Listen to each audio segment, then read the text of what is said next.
In this heartfelt video, we honor legendary wrestlers who have, celebrating their incredible contributions to wrestling. Their passion, talent, and dedication left an everlasting impact on fans and the sport itself. We also discuss emotional news about Seth Rollins, a beloved icon whose recent developments have deeply touched fans worldwide. Join us as we reflect on their legacies, share cherished memories, and celebrate their remarkable lives. Subscribe to keep their inspiring stories alive and never forgotten. Dino Bravo, born in 1948 in Montreal, Quebec, was a prominent Canadian professional wrestler who rose to fame during the 1970s and 1980s. Renowned for his immense strength and imposing physique, Bravo earned the moniker the Canadian Strongman. He began his wrestling career in the National Wrestling Alliance, NWA, before transitioning to the World Wrestling Federation, WWF, where he became a familiar face to fans worldwide. Known for his arrogant, villainous persona, Bravo often played the role of a patriotic Canadian who looked down on American competitors, drawing strong reactions from crowds. One of Bravo's most significant achievements came in 1986 when he captured the WWF World Tag Team Championship alongside Greg the Hammer Valentine. His in-ring style and power-based offense made him a credible threat in any match, and his character work added depth to the WWF's mid to upper card scene during the late 80s. However, Bravo's life outside the ring took a darker turn. Following his retirement from wrestling in the early 1990s, he reportedly became involved in organized crime and the illegal cigarette trade in Canada. On March 10, 1993, Bravo was found shot to in his home in Laval, Quebec, hit 17 times in what authorities believe was a mob-related execution. His murder remains officially unsolved, though it's widely suspected that his ties to the Montreal Mafia played a role in his. Bravo's passing sent shockwaves through the wrestling world. While his career was marked by physical prowess and memorable moments, his tragic end served as a grim reminder of the dangers outside the spotlight. Dino Bravo's story stands as both a testament to his impact on wrestling and a cautionary tale about the perils of life after fame. Miss Elizabeth, born Elizabeth Ann Hewlett on November 19, 1960, was one of professional wrestling's most iconic and beloved figures. Known for her grace, poise, and elegance, she brought a unique presence to the sport during an era dominated by over-the-top characters and high-octane action. Elizabeth rose to fame in the mid-1980s, debuting in the World Wrestling Federation, WWF, now WWE, as the manager of Macho Man Randy Savage, a pairing that would become legendary. Unlike the loud and brash personas that surrounded her, Miss Elizabeth stood out for her soft-spoken demeanor and glamorous style. Her presence added an emotional and dramatic layer to Savage's character, humanizing the intense and unpredictable wrestler. Their on-screen relationship became central to many of the WWF's most memorable storylines, including high-stakes matches and deeply personal rivalries that captivated fans throughout the late 80s and early 90s. Following her time in WWE, Elizabeth continued her career in World Championship Wrestling, WCW, where she remained a visible and influential presence.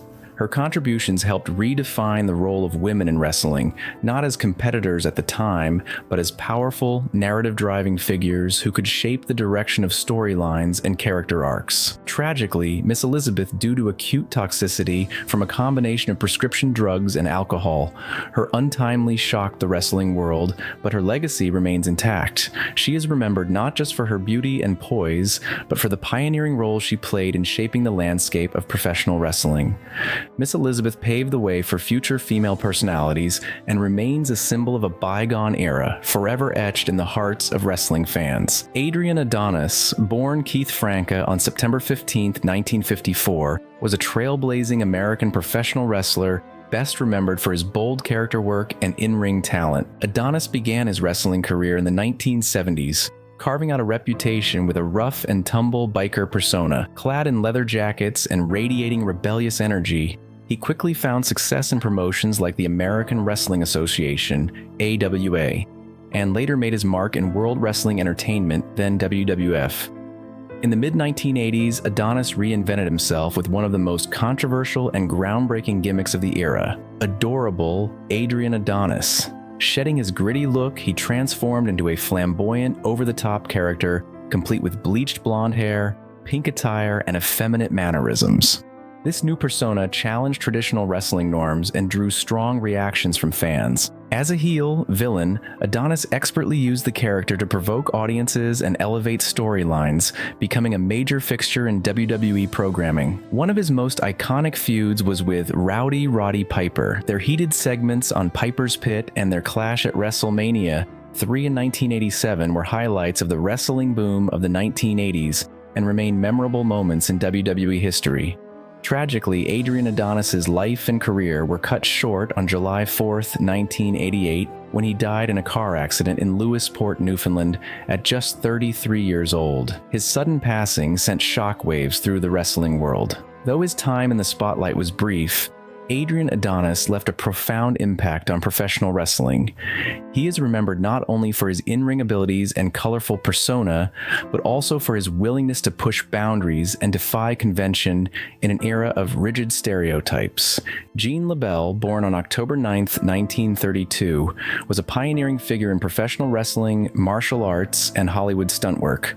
Revered as the godfather of grappling, LeBell left an indelible mark on the worlds of combat sports and entertainment through a career that spanned decades. LeBell began his martial arts journey early in life, training in judo, catch wrestling, and various striking disciplines. His intense dedication earned him black belts and national titles in judo, laying the foundation for his later success. In the 1950s, he entered the world of professional wrestling, where his unmatched grappling ability and charismatic presence quickly made him a standout. He rose to prominence in the National Wrestling Alliance, NWA, where fans were captivated by his technical skill and showmanship. Outside the ring, LeBell became a legendary stuntman and fight choreographer in Hollywood. He brought realism and intensity to action scenes in television and film, contributing to iconic productions like The Green Hornet, The A-Team, and countless others. His deep understanding of both combat and performance made him a trusted consultant and teacher for generations of actors and martial artists, including Bruce Lee, Chuck Norris, and Ronda Rousey. LeBell played a crucial role in the early development of mixed martial arts, advocating for cross-disciplinary fighting long before the UFC became mainstream. His 1963 match against boxer Milo Savage is often cited as one of the earliest examples of MMA-style competition in the United States.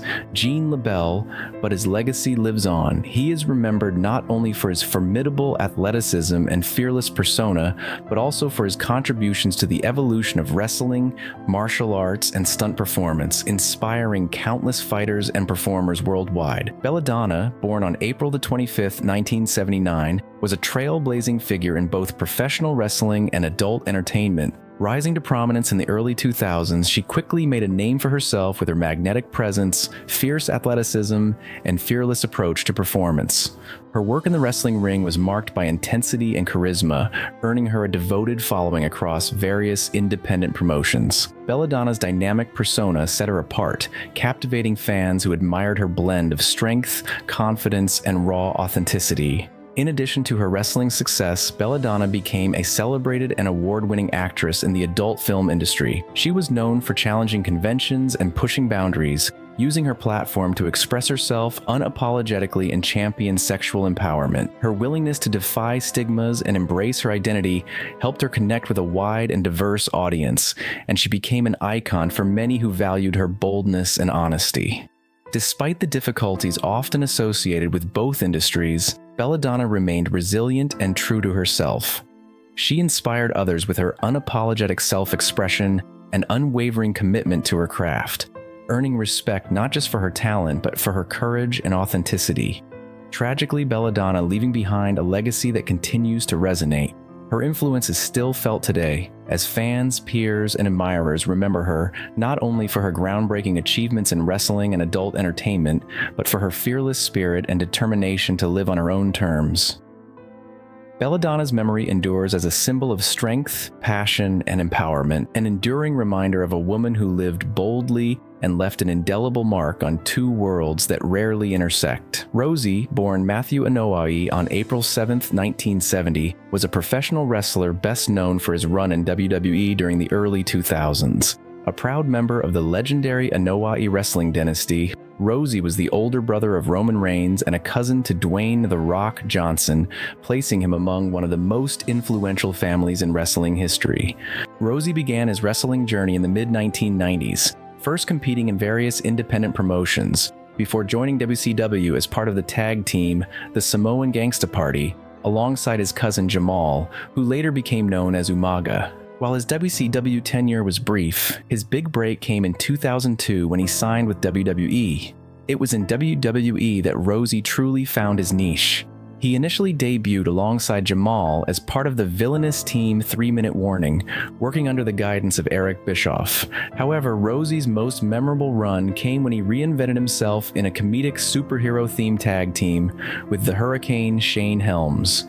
Dubbed the Superheroes, Rosie played the role of the Superhero in Training, SHIT, and the duo became a fan-favorite act thanks to their humor, chemistry, and unique character work. Together, they captured the World Tag Team Championship in 2005. After parting ways with WWE in 2006, Rosie remained active on the independent circuit and also dedicated time to training up-and-coming wrestlers.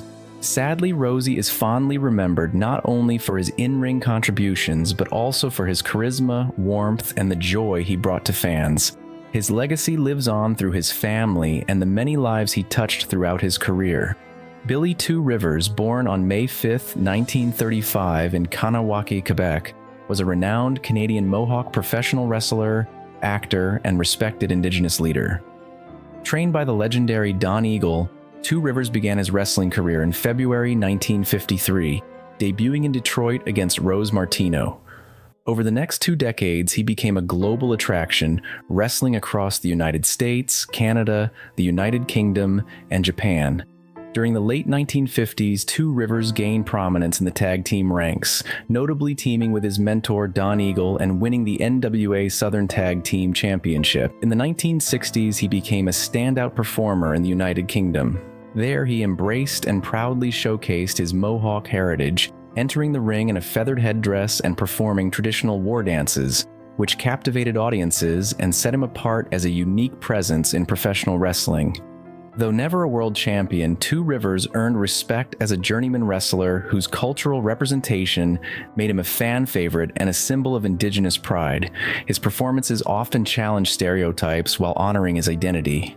After retiring from wrestling in 1977, Two Rivers returned to Kanawaki and shifted his focus to Indigenous governance and activism. He served his community as a chief, counselor, and elder, advocating for the rights of the Mohawk people.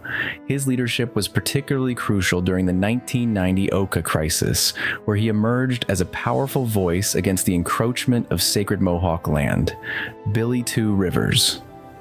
His legacy lives on not only in the annals of professional wrestling, but also in the hearts of those he inspired through his dedication to Indigenous rights and cultural pride.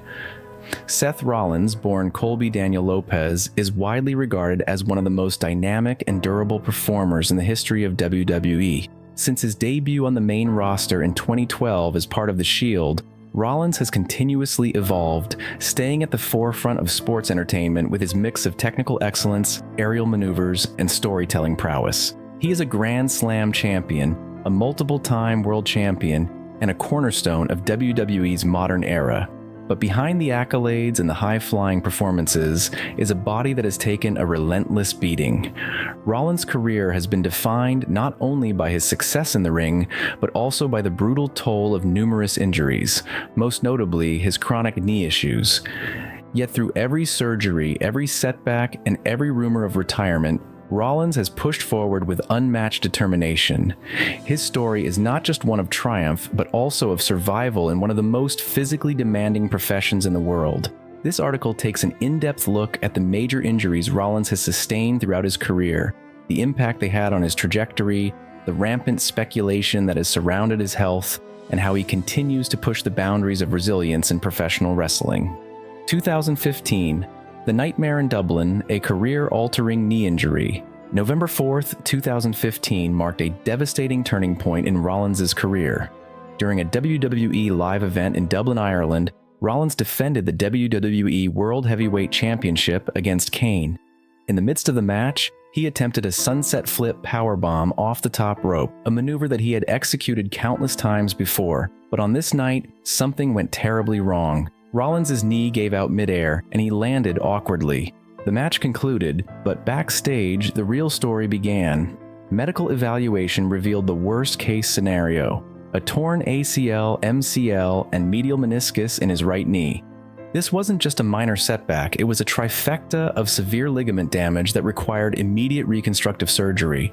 Dr. James Andrews, one of the most renowned orthopedic surgeons in the world, performed the procedure. The recovery process would sideline Rollins for nearly 7 months, forcing him to vacate the WWE Championship, a title he had worked years to earn. Rollins' rehabilitation was both physically and emotionally grueling. For an athlete known for his workhorse mentality, being unable to compete felt like an identity crisis. But instead of fading from public view, WWE smartly chronicled his recovery in a WWE Network documentary, WWE 24, Seth Rollins, Redesign, Rebuild, Reclaim. The documentary showcased the immense effort and pain behind the scenes, painting Rollins as a warrior determined to return. When he finally did return at Extreme Rules in May 2016, the ovation was thunderous. Fans who once jeered him as a heel welcomed him back with admiration and respect. His performance never showed signs of rust. If anything, he returned stronger and more motivated than ever before. Now, 2017, another setback, same knee, torn MCL during Samoa Joe's debut. In January 2017, lightning struck again. During an episode of Raw on January 30th, Samoa Joe made his much-anticipated main roster debut and attacked Rollins as part of a storyline involving Triple H. Unfortunately, the ambush was a little too real. During the scuffle, Rollins' knee was injured again, this time suffering a torn MCL. The timing could not have been worse. Rollins was on a direct collision course with Triple H for WrestleMania 33, a match that had been building for nearly a year. At first, fans feared the injury would once again keep Rollins out of WrestleMania, but this time the damage wasn't as severe. With a mixture of aggressive rehab and careful in-ring planning, Rollins returned just in time. At WrestleMania 33, Rollins faced Triple H in a grudge match billed as an unsanctioned bout, a narrative that perfectly fit the real-life uncertainty around his knee. Wearing a visible knee brace, Rollins fought through pain and delivered a compelling performance that reinforced his reputation as one of WWE's toughest competitors. He may have limped into the ring that night, but he walked out victorious, both in storyline and in reality. 2023 to 2024. The lingering cloud of chronic knee pain. In the years that followed, Rollins continued to carry WWE on his back, sometimes quite literally. Whether he was holding championship gold or acting as the face of Raw, he became an Iron Man of sorts, rarely missing time. But even iron can bend. By late 2023, reports began surfacing that Rollins was working through a torn meniscus and a partial MCL tear. Unlike his previous injuries, this time he didn't opt for surgery, at least not immediately. Instead, Rollins pursued a more conservative treatment path involving intensive physical therapy, kinesiology taping, and selective off days to allow recovery. His situation was made public during his reign as WWE World Heavyweight Champion, which began in May 2023 when he won the newly introduced title at Night of Champions. Fans noticed a visible shift in Rollins' style. He limited high-risk maneuvers, occasionally grimaced during matches, and often appeared with his knee taped. Still, his performances remained top-tier. The most telling indication came in January 2024, when Rollins sustained another in-match scare during a bout with Jinder Mahal. He clutched his knee mid-match, triggering an outpouring of concern online. WWE later clarified that the incident was both legitimate and woven into the storyline, but backstage sources suggested that Rollins' knee was hanging by a thread, metaphorically speaking.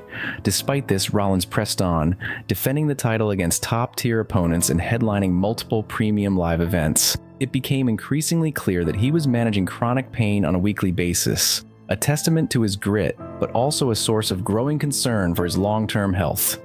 Separating fact from fiction, addressing the rumors. Given his extensive history with injuries, it's no surprise that rumors about Rollins' health and career future circulate constantly. Let's separate speculation from reality. Rumor number 1, Seth Rollins is about to retire. This rumor gained traction during the height of his knee issues in 2024, especially when Rollins began cutting introspective promos about his legacy. However, there's no official or substantiated report suggesting he plans to retire in the near future. Rollins himself has admitted the physical grind is catching up to him, but he has shown no signs of slowing down. He continues to perform on the biggest stages and remains one of WWE's most dependable stars. Rumor number 2, immediate surgery is inevitable. While a torn meniscus often requires surgical intervention, Rollins has thus far avoided going under the knife again. His team has reportedly explored regenerative medicine options, including platelet-rich plasma, PRP injections, and stem cell therapy. These treatments aim to prolong his career without the downtime surgery would require. WWE has yet to announce any long-term absence, and Rollins remains a consistent presence on television. Rumor number 3. He's a liability in the ring. Some critics have gone so far as to label Rollins a liability due to his injury-prone status. This claim doesn't hold up under scrutiny. Despite his knee issues, Rollins has remained remarkably consistent in delivering safe, high-quality matches. He adapts his style smartly, using psychology and storytelling to compensate for any physical limitations. Far from being a liability, Rollins is a model of professionalism in a high-risk profession. Rumor number 4, WWE will reduce his schedule permanently. This rumor is more grounded in reality. WWE has been known to protect its top talent with selective booking. Like Roman Reigns and AJ Styles, Rollins may eventually transition to a lighter schedule to prolong his career. So far, no formal reduction has been confirmed, but it's likely WWE is strategically managing his workload behind the scenes to avoid another catastrophic injury. The psychological toll, wrestling with pain and pressure. Injuries aren't just physical obstacles, they take a heavy mental toll. Rollins has been candid in interviews and documentaries about the emotional weight of being sidelined. The uncertainty, the pressure to return, and the fear of losing your spot are constant stressors for professional wrestlers. Rollins has credited his wife, fellow WWE superstar Becky Lynch, as a vital source of strength. Their relationship has become a cornerstone of support during his darkest moments. Together, they navigate the complex balance of being public figures, parents, and elite athletes. Rollins also leans on his fans for motivation. The passionate reaction he receives at live events reminds him why he pushes through pain week after week. For Rollins, wrestling isn't just a job, it's his identity, and no injury, no matter how severe, has been able to strip that away from him. What lies ahead for Seth Rollins? As Seth Rollins moves into the next chapter of his career, the wear and tear of years at the top is becoming more evident. His history of knee injuries, particularly the devastating ACL, MCL, and meniscus tear in 2015, has never truly faded into the background. Chronic issues like these don't disappear. They require constant management, discipline, and adaptation. But if anyone can handle that challenge, it's Rollins. Known for his relentless pace, high-impact offense, and fearless style, Rollins may now be entering a period of strategic evolution. We're likely to see fewer high-risk dives and more emphasis on technical wrestling, psychology, and emotionally driven rivalries. His in-ring IQ has always been elite, and now it may take center stage as he adapts his style to preserve longevity. WWE too seems aware of Rollins' long-term value. While he remains one of the top active superstars, the company may begin laying the groundwork for his eventual transition into a part-time role or a presence behind the scenes. Whether as a special attraction, a trainer at the Performance Center, or even part of WWE's creative infrastructure, Rollins has the tools and insight to contribute beyond the ring. Still, don't mistake evolution for decline. Rollins remains a top-tier performer, capable of delivering unforgettable matches and moments. His resilience has defined much of his career, bouncing back from injuries, character reinventions, and the grind of modern WWE scheduling. He's not winding down, he's getting smarter. Whatever direction his path takes, whether as a leader in the locker room, a storyteller in the ring, or a guiding voice for the next generation, Seth Rollins isn't done. Not even close. He's simply entering a new phase of greatness, one built not just on fire and flair, but wisdom and endurance. Conclusion: architect of resilience. Seth Rollins' career is a masterclass in perseverance. From his devastating knee injury in Dublin in 2015 to years of working through chronic pain, Rollins has consistently turned adversity into fuel. Where others may have faded, he's risen again and again, proving that resilience is just as important as talent in the world of professional wrestling. Injuries have tested his body, and whispers of retirement inevitably swirl, as they do for every top star with time. But Rollins remains undeterred. He still delivers at the highest level, still steals the show, and still reinvents himself with every opportunity. Whether portraying a messianic visionary or a revolutionary workhorse, Rollins adapts while staying true to the foundation of what made him a star in the first place: unmatched in-ring ability, fiery passion, and an unshakable drive. Rollins' mantra, rebuild, redesign, reclaim, isn't just a catchphrase, it's the story of his career. Every injury, every setback, every rumor of decline has been met with evolution. He's not just surviving the grind of WWE, he's thriving in it. Few can boast the kind of sustained excellence he's achieved, and fewer still can match his willingness to put it all on the line night after night. As the years pass, the toll on his body is undeniable, but Rollins continues to fight forward, determined to write each chapter on his terms. Championships may define eras, but the true mark of a legend is longevity paired with impact. Seth Rollins is still in the fight, still proving why he belongs at the top, and still serving as a reminder that true greatness isn't just about rising to the occasion, it's about rising after the fall. That, perhaps more than anything, will be his enduring legacy.